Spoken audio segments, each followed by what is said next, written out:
আমার এই বিদ্যা মন্দিরের প্রাঙ্গণে দাঁড়িয়ে দুটো কথা বলার জন্য আমি আদিষ্ট হয়েছি। এই জন্য আমি আমার স্কুলের পরম শ্রদ্ধেয় ভারপ্রাপ্ত প্রধান শিক্ষক সহ শিক্ষক মন্ডলী সবাইকে আমার শ্রদ্ধা ও প্রণাম জানাই। আমি স্কুলের ছাত্রছাত্রী সবাইকে আমার স্নেহ ভালোবাসা জানিয়ে আমি দু একটা কথা বলবো। আজকে এখানে দাঁড়িয়ে আমি উত্তর মিশনের সভাপতি বা বৌদ্ধ ধর্মের ধর্মগুরু হিসেবে কথা বলছি না, আপনাদের ছাত্র হিসেবে কথা বলছি। এই স্কুলের এই চেয়ারে বসা আমি মনে করি যোগ্যতা আমার নেই। আপনারা যে সম্মান দিয়েছেন, কারণ যে চেয়ারে বসত এক সময় মুরচাঁদ ঠাকুর, ডাক্তার C.S. পিট, পরবর্তীতে উপমহাদেশের স্বনামধন্য যে প্রধান শিক্ষকবৃন্দ এই স্কুলে এসছে, যে শিক্ষকবৃন্দ এই স্কুলে শিক্ষকতা করেছে, সবাই প্রাতঃস্মরণীয়। তাদের কথা বর্তমান যুগের অনেকেই জানে না, অন্তত আমরা যতটুকু তাদের সান্নিধ্য পেয়েছি, তাদের আশীর্বাদ পেয়েছি। সবার নাম আমার মনে না থাকলেও কয়েকজনের স্মৃতিচারণ করবো, নতুবা তাদের প্রতি আমাদের অসম্মান করা হবে।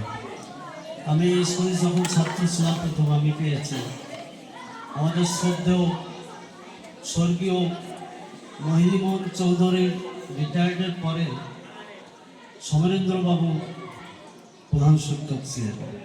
উনি রিটায়ারমেন্ট করার পরও স্কুল কর্তৃপক্ষ বা গোপালগঞ্জের শিক্ষা অফিসার সমরেন্দ্রবাবুকে কিন্তু স্কুল ছেড়ে যেতে দেন নাই। উনি দীর্ঘদিন এই স্কুলে সিনিয়র শিক্ষক হিসেবে উনি কাজ করেছেন। তখন মঈনুদ্দিন চার প্রধান শিক্ষক।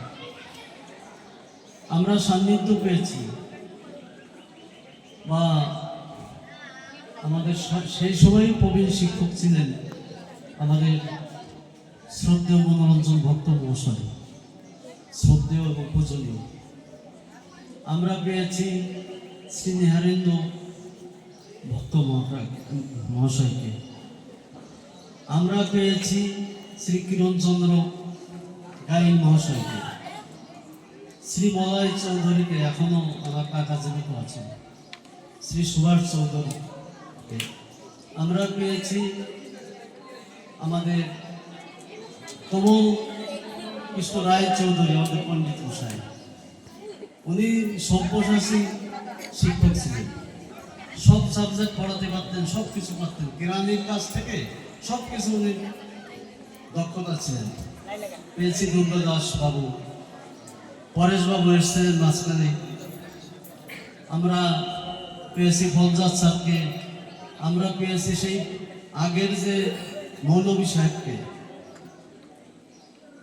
আমরা আরো অনেক টিচারকে আমরা পেয়েছি। আমরা পেয়েছি সমানধন্য মাহমুদপুরি কমলাকান্ত সমদ্দারকে, নির্মলেন্দু চৌধুরীকে। তার পরবর্তীতে অনেক আপনারা এসছেন, নির্মল সরকার মহাশয়কে আপনারা এসছেন, সুনামের সঙ্গে স্কুল পরিচালনা করছেন এনায়েত স্যার, ইমদাদুল হক। সবাইকে আমি সেই শিক্ষকের আসনে, আপনারা যারাই আছেন, অনেকে আমার সমবয়সী, অনেকে আমার থেকে সিনিয়র, অনেকে আমার জুনিয়র, কিন্তু আপনারা শিক্ষক, সবাই আমার প্রণম্য। আজকে আমি কোনো বক্তব্য রাখবো না। আজকে আপনাদের সুর মিলিয়ে আপনারা শিক্ষক, আমি ছাত্র হিসেবে বলছি।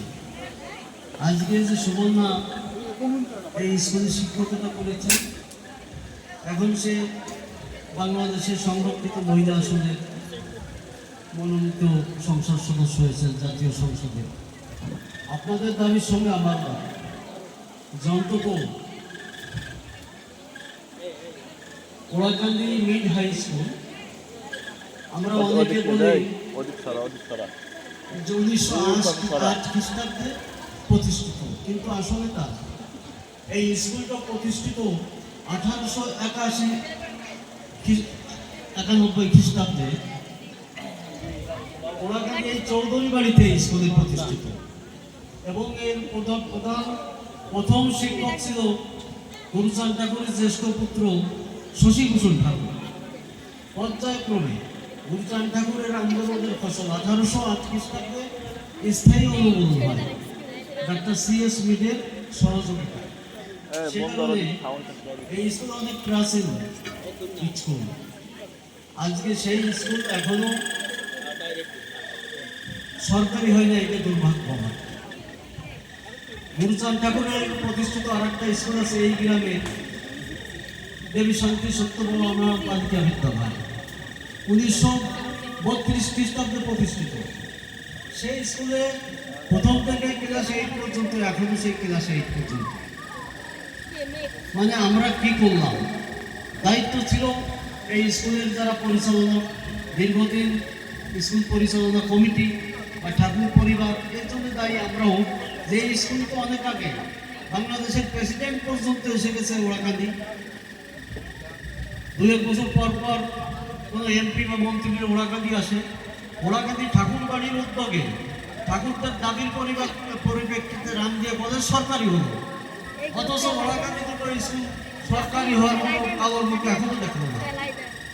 সেই জন্যে আমি দাবি করব যে অন্তত ওরাকান্দি মিড স্কুলে জাতীয় সংসদে উত্থাপন করার বিষয় না এটা, কিন্তু অবশ্যই একজন এমপি শিক্ষামন্ত্রীর সঙ্গে, শিক্ষা প্রতিমন্ত্রীর সঙ্গে বৈঠক দেওয়ার অনেক সুযোগ আসবে।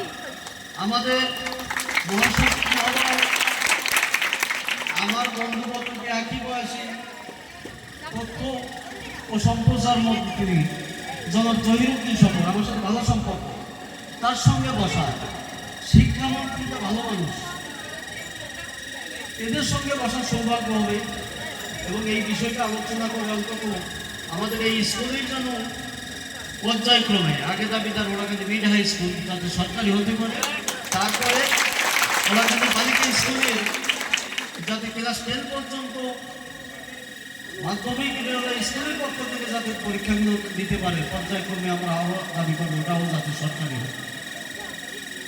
আর অবকাঠামোগুলো ইতিমধ্যে একটা বিল্ডিং হয়েছে, আরও বিল্ডিং বা অন্যান্য যা যা প্রয়োজন আমি আশা করি সুবর্ণা ঠাকুর সেগুলো মনে থাকবে, যেহেতু তার নিজের স্কুল সেটা। আমাদের প্রথম ছাত্রদের পক্ষ থেকে, শিক্ষকদের পক্ষ থেকে একটা দাবি, কীভাবে সরকারি করা যায় এখন থেকে তার টার্গেট থাকবে বিষয়টা।